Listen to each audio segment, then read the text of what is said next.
নমস্কার, শুভ সকাল। আজ 25শে সেপ্টেম্বর, বৃহস্পতিবার। পঞ্জিকা অনুসারে এই বছর দুদিন তৃতীয়া থাকছে। সেই হিসেবে আজও আশ্বিন শুক্লা তৃতীয়া তিথি। মকর, কুম্ভ ও মীন রাশির জাতকদের ভাগ্যে আজ কি আছে জেনে নিন। মকর রাশি। আজ মকর রাশির জাতকদের প্রাপ্তিতে বাধা আছে। নিজের পাওনা টাকা হাতছাড়া হতে পারে। বড় ভাই বা বোনের কোনো সমস্যায় আপনি বিব্রত হবেন। দাহ্য পদার্থের ব্যবসায়ীদের আজ আর্থিক লাভ হতে পারে। ক্রনিক শারীরিক সমস্যায় কষ্ট পেতে পারেন। সন্তানের জন্য আজ অতিরিক্ত অর্থ ব্যয় হতে পারে। কুম্ভ রাশি। ভাগ্য আজ কুম্ভ রাশির জাতকদের প্রতি সদয় হবে। পরিবার থেকে কোনো সুখবর পেতে পারেন। কর্মক্ষেত্রে শত্রুতার সম্মুখীন হতে পারেন। সহকর্মীরাই আড়ালে থেকে আপনাকে বিপদে ফেলার চেষ্টা করবে। ইলেকট্রিক ও আগুন থেকে সাবধান থাকুন। চর্মরোগে কষ্ট পেতে হতে পারে। আয় বাড়ার যোগ আছে।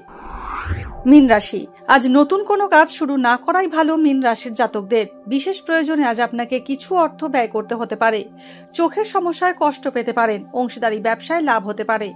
হাড়ে আঘাত পেয়ে কষ্ট পাবেন। তীর্থস্থানে ভ্রমণের যোগ রয়েছে। পরিবারের সঙ্গে ভালো সময় কাটাবেন।